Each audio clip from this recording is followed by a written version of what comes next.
Good morning and welcome to all of you. आज के हमारे जीरो टू हीरो बैच में आप सभी का स्वागत है। आज के इस बैच में हम जानने वाले हैं कि हमारा जो मैथ का जो वेटेज है वो कितना है, और साथ ही साथ में हम आज आज के जो सबसे इम्पोर्टेंट टॉपिक है और उस टॉपिक का नाम है फ्रैक्शंस। फ्रैक्शंस के बारे में जानेंगे। तो ठीक है, अब हम हमारी वीडियो में आगे चलते हैं और सैनिक एंड नवोदय क्लासेस के क्रैश कोर्स के लिए हमारी वीडियोस को देखते रहिए और जुड़े रहिए हमसे, और अपना सिलेक्शन जो है 100% आप पक्का कीजिए। हाँ, आप विनर बन सकते हैं यदि आप हमारी वीडियोस को रेगुलरली अटेंड कर रही हैं। तो चलिए अब हम जान लेते हैं फ्रैक्शंस के बारे में। एक फ्रैक्शन क्या होती है? फ्रैक्शन का मतलब होता है p बाय q की फॉर्म। कौन सी फॉर्म? p बाय q की फॉर्म। It means p 1/2। ठीक है, ये जो 1 होगा इसको हम न्यूमरेटर बोलेंगे। क्या बोलेंगे? न्यूमरेटर। और इसको 2 को हम क्या बोलेंगे? डेनोमिनेटर। ठीक है, इसको हम डेनोमिनेटर बोलेंगे, इसको हम न्यूमरेटर बोलेंगे।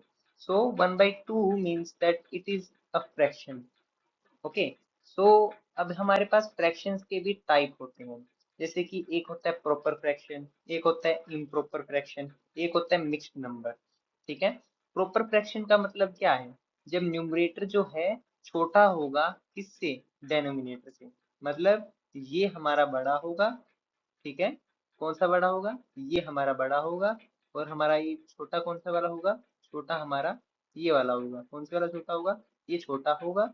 और ग्रीन वाला हमारा बड़ा होगा। ठीक है, ऊपर वाले को हम क्या बोलते हैं? न्यूमरेटर। और नीचे वाले को क्या बोलते हैं हम? डेनोमिनेटर। क्या बोलते हैं? डेनोमिनेटर। ठीक है, ये हमारी कौन सी फ्रैक्शन हो जाएगी? Proper fraction. अब इम्प्रॉपर फ्रैक्शन कौन सी होगी? इसका ऑपोजिट हो जाएगी। मतलब कि न्यूमरेटर जो है आपका बड़ा हो जाएगा और डेनोमिनेटर जो है आपका छोटा हो जाएगा। जैसे 5/2। ठीक है, ये इम्प्रॉपर फ्रैक्शन हो गई है। अब हम बात करते हैं मिक्स नंबर की। मिक्स नंबर का मतलब क्या है? आपने कई बार फ्रैक्शन देखी होगी, जैसे ये 5/2 था हमारा। अब हम इसको अगर डिवाइड करते हैं 2 को 5 से, तो हमारा क्या निकलेगा? 2 to the 4। 1 रिमाइंडर बच गया है। ठीक है, तो हम इसको कैसे लिख सकते हैं? 5/2 can be written as 2, 2 to the 4 and 1। ठीक है, तो हम क्या करेंगे? पहले जो 2 है इसके नीचे वाले के साथ में मल्टीप्लाई करेंगे और ऐड कर देंगे ऊपर वाला। ये होता है मिक्स नंबर। ठीक है, ये तीन चीजें हैं। आई होप आपको समझ में आ गई होंगी। मैं आपको फिर से एक बार बता देता हूँ। न्यूमरेटर का मतलब होता है जब कोई वैल्यू जो है आपकी, जैसे मान लीजिए 1/2 की फॉर्म में दी हुई है। जैसे कि यहाँ पर हमने 3/4 की फॉर्म में दी हुई है। ठीक है, ये होती है हमारा न्यूमरेटर, ये होता है हमारा डेनोमिनेटर। प्रॉपर फ्रैक्शन का मतलब क्या है? जब न्यूमरेटर जो है छोटा हो और डेनोमिनेटर जो है बड़ा हो। ठीक है, इम्प्रॉपर इसका ऑपोजिट हो जाएगा। न्यूमरेटर उसमें जो है बड़ा होगा और डेनोमिनेटर हमारा छोटा हो जाएगा। ठीक है, होल नंबर के केस में बिल्कुल ही अपोजिट होगा। होल नंबर के केस में आपको सिर्फ डिवीजन करना है। ठीक है, आपको कुछ नहीं करना है, डिवीजन करना है। जिसको मान लीजिए 3/4 दिया मैंने, तो हम क्या लिखेंगे? 3। ठीक है, 3 × 3। ठीक है, और 1। ठीक है, ये आपका रिमाइंडर बच गया है। क्या हो गया है? 3 × 3, 3 and 1 4। 4/3 हो जाएगा ये हमारा। ठीक है, ये हमारा मिक्स नंबर हो गया। अब हम बात कर लेते हैं like fraction and unlike fraction के बारे में। लाइक फ्रैक्शन का मतलब क्या है? जिनका डेनोमिनेटर सेम है। जैसे कि 1/3, 2/3, 4/3, 5/3। आपने एक चीज देखी होगी कि न्यूमरेटर भले ही बदल रहा हो बट डेनोमिनेटर जो है सभी में क्या है? 3 है। तो इट मीन्स कि कॉमन डेनोमिनेटर जब जब भी होगा तो it shows your like fraction. कौन सी fraction? Like fraction. So this is the example of like fraction. ठीक है, अनलाइक फ्रैक्शन में ऑपोजिट होगा। अनलाइक फ्रैक्शन इसमें जो है, अगर मान लो आपको मल्टीप्लीकेशन या फिर एडिशन करना हो, जैसे मान लो 1/3 एंड 2/3 के बीच में, तो 3 एलसीएम लीजिए। ठीक है, और सीधा ही कर दीजिए। कितना हो जाएगा? 3 एलसीएम लिया, 3 1 3 3, 3 की टेबल में 3 1 पे आता है, 1 1 दा 1, 3 की 3 में 1 पे आता है, 1 2 दा 2, तो कितना आ गया 3/3, तो आंसर कितना आ गया 1। ठीक है, ये होता है लाइक फ्रैक्शन के केस में। बट जब हमारी बात हो जाती है अनलाइक फ्रैक्शंस की, अनलाइक फ्रैक्शंस का मतलब होता है जब हमारा जो है न्यूमरेटर एंड डेनोमिनेटर, ठीक है, जब हमारा न्यूमरेटर एंड डेनोमिनेटर दोनों ही डिफरेंट चल रही है, स्पेशली डेनोमिनेटर। जैसे मान लो फर्स्ट हमारी वैल्यू है ये, सेकंड हमारी वैल्यू आ गई ये, थर्ड हमारी वैल्यू आ गई ये, ठीक है, तो आपने देखा कि डेनोमिनेटर सभी में बदल रहा है ना। अब मैं आपको ये बोल दूं कि 1/2,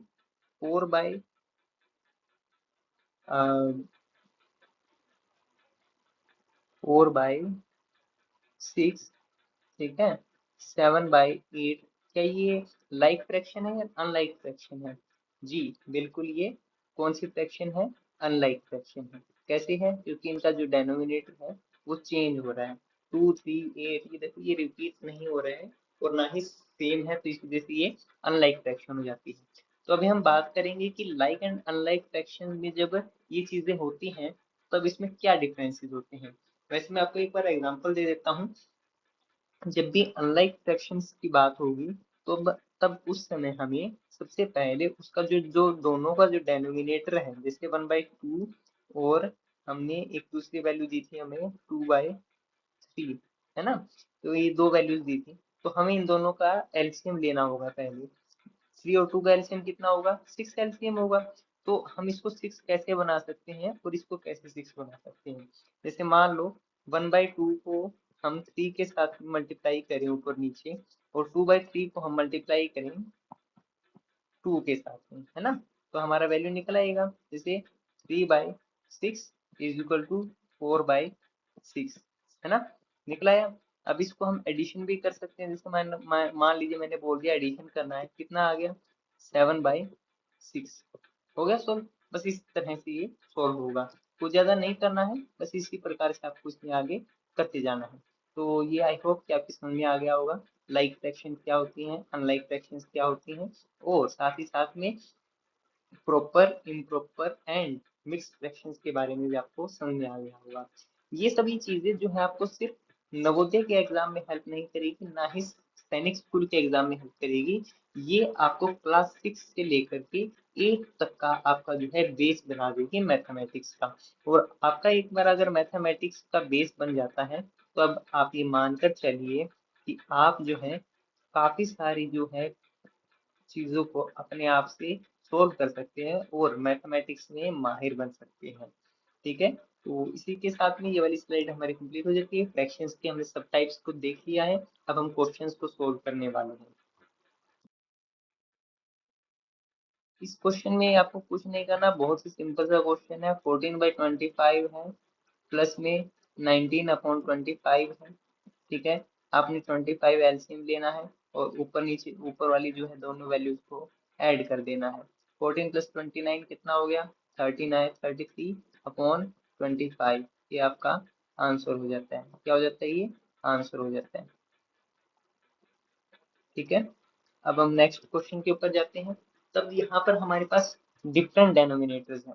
ठीक है, वैल्यू को थोड़ा सा सिंपल कर लीजिए, इसको आप लिख लीजिए 2/3 एंड 4/5। ठीक है, क्योंकि वैल्यू बड़ी है तो इससे जो है आपका 650 जो है एलसीएम ही आएगा पहले, तो उसके बाद में ये सॉल्व होगा। तो अब आप ये देखिए इन दोनों का जो है कॉमन कर लीजिए। ठीक है, इन दोनों का एलसीएम क्या हो सकता है? 3 और 5 का 15 हो सकता है हमारा एलसीएम। तो हम इसको क्या करते हैं, पहले इसको 15 बना देते हैं। 2/3 मल्टीप्लाई, इसको हम 15 कैसे बना सकते हैं? 5 के साथ में मल्टीप्लाई करके। ठीक है, और दूसरे वाले को 15 कैसे बना सकते हैं? 3 के साथ में मल्टीप्लाई करके। ठीक है, 10/15 एंड 12/15। ठीक है, अब इसको एडिशन करना था, 10/15 प्लस 12/15। ठीक है, मैं इसको रब कर देता हूँ सो दैट आपकी समझ में आ जाए इजली। ठीक है, ये वाली हमारी वैल्यू है अभी 10/15 प्लस 12/15। 15 हमारा एलसीएम आ गया, कॉमन आ गया।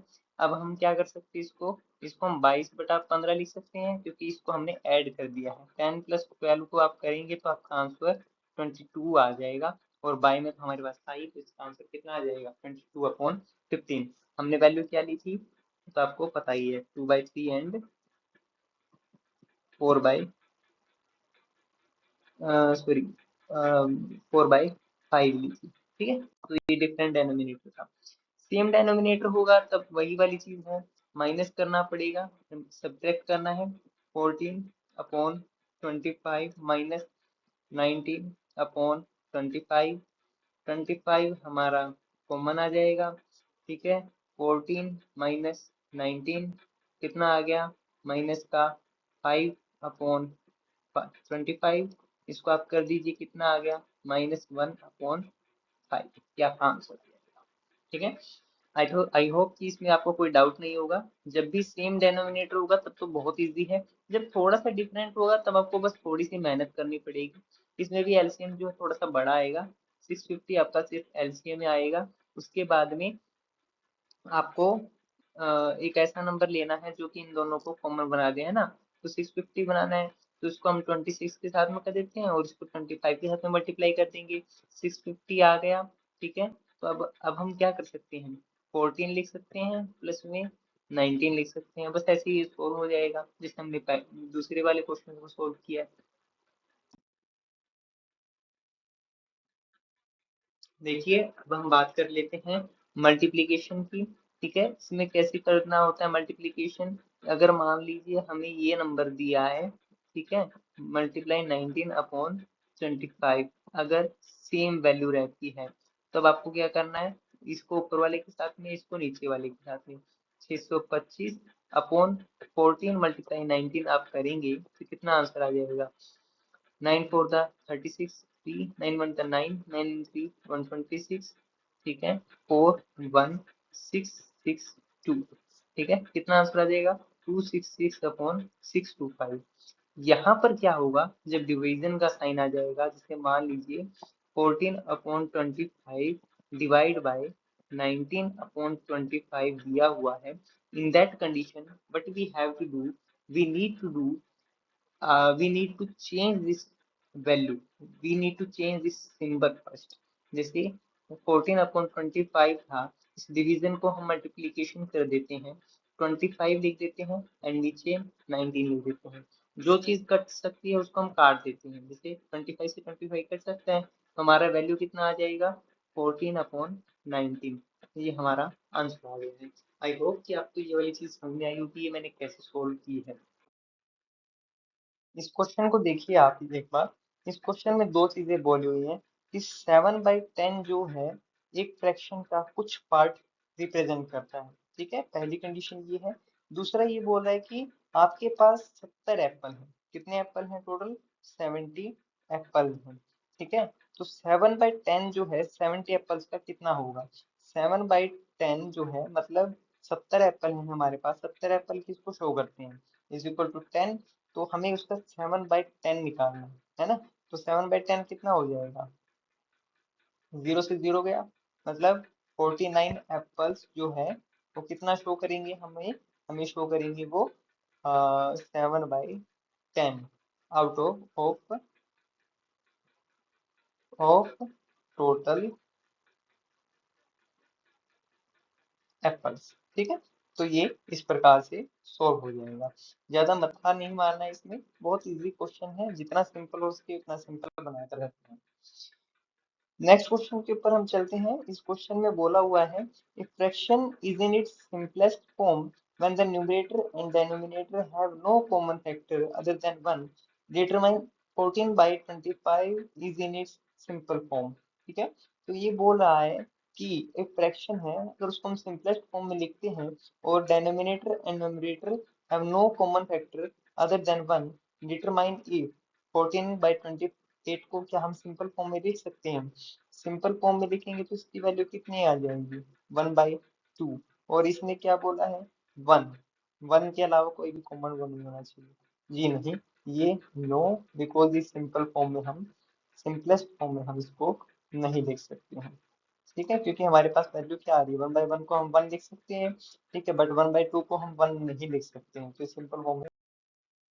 अब देखिए, adding two fraction with different denominator require finding a common denominator. If you add 1/6 plus 1/3, 1/6 and 1/3 के बारे में बोला है, तो क्या कॉमन डेनोमिनेटर होगा? कॉमन डेनोमिनेटर होगा 6।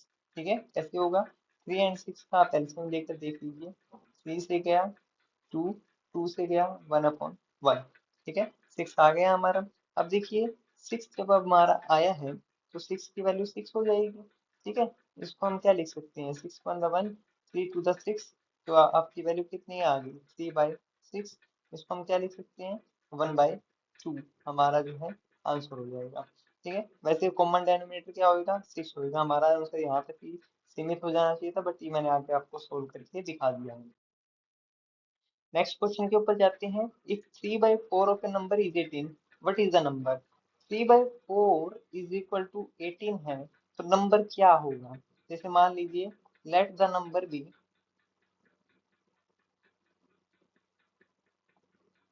ए। ठीक है, तो इसने बोला है 3/4 of A is equal to 18 है, तो इसकी वैल्यू क्या आएगी?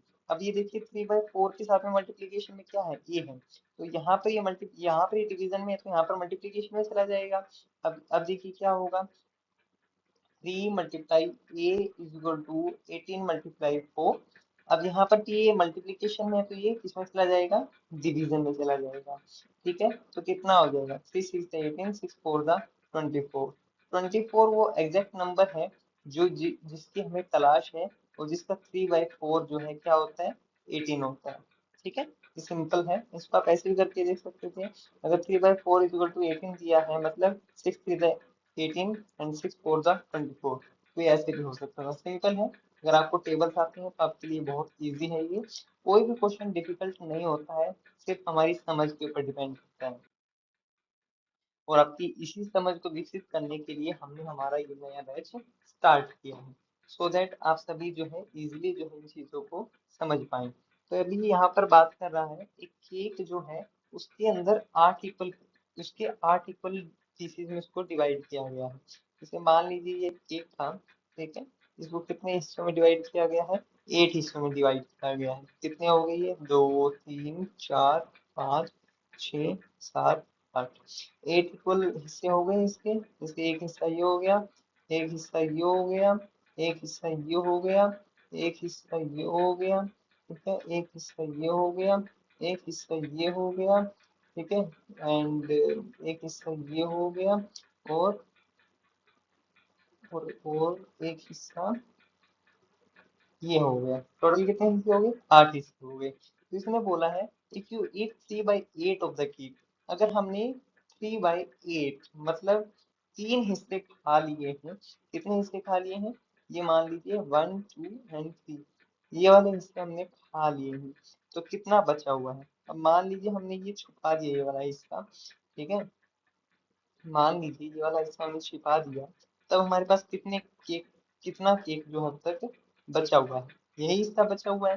तो 3/8 में से अगर हम, सॉरी, पहले हमारे पास कितना था, हमारे पास टोटल कितने थे, 8 हिस्से थे टोटल, है ना? तो उसमें से, ठीक है, 8 हिस्से किसको बना रहे थे, एक केक को बना रहे थे।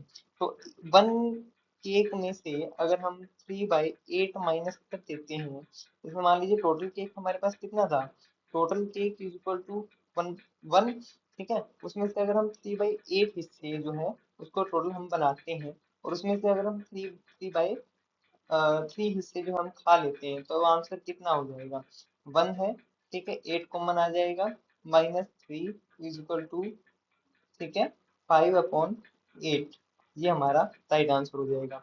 इसको आप ऐसे भी कर सकते थे, 8 -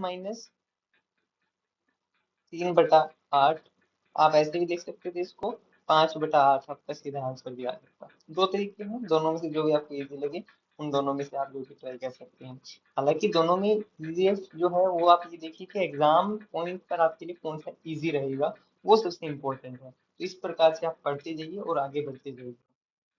नेक्स्ट क्वेश्चन जो है, a recipe require 3/4 cup of milk, कितना मिल्क लेता है? 3/4 cup of milk. If you want to make half of the recipe, how much milk do you need? अगर मान लीजिए एक जो रेसिपी जो है वो 3/4 कप ऑफ मिल्क लेती है, ठीक है, तो अगर हम इसका 1/2 करेंगे, 3/4 का 1/2 कर देंगे, तो कितना आंसर आ जाएगा? 3/8, ये हमारा आंसर हो जाएगा। ठीक है, तो आज की वीडियो में इतना ही था। तो 1/2 करना था 3/4 का, तो ये हमने कर दिया है। अगर वो 3/4 43 लेता है तो उसका आधा बनाना है, तो 3/8 हिस्सा जो है उसका हो जाएगा। तो इसी के साथ में हमारी वीडियो आज खत्म होती है। आज ये 20 मिनट की वीडियो में हमने जाना कि फ्रैक्शंस की क्या टाइप होते हैं, फ्रैक्शंस के सम को कैसे जो है सोल्व किया जाता है, और अगर हमारे सैनिक स्कूल के एंट्रेंस में या फिर नवोदय स्कूल के एंट्रेंस में या फिर क्लास 6, 7, 8, 5th या 4th की किसी भी क्लास में ऐसा कोई क्वेश्चन आता है, तब हम उसको लेकर घबराएंगे नहीं और हम अपना जो है स्कोर काफी अच्छा करेंगे। तो इसी के साथ में चलते हैं बच्चों, कल फिर मिलते हैं एक नई क्लास में, और मैथमेटिक्स के कुछ नए चैप्टर्स की खोज में हम आपसे मिलते हैं, और कल फिर से आपको एक नए चैप्टर के साथ में आपकी नॉलेज में बढ़ोतरी करते हैं। ठीक है, टेक केयर, बाय बाय, और ऐसे ही खुश रहिए, स्वस्थ रहिए, और माता पिता का कहना मानते रहिए। Bye bye.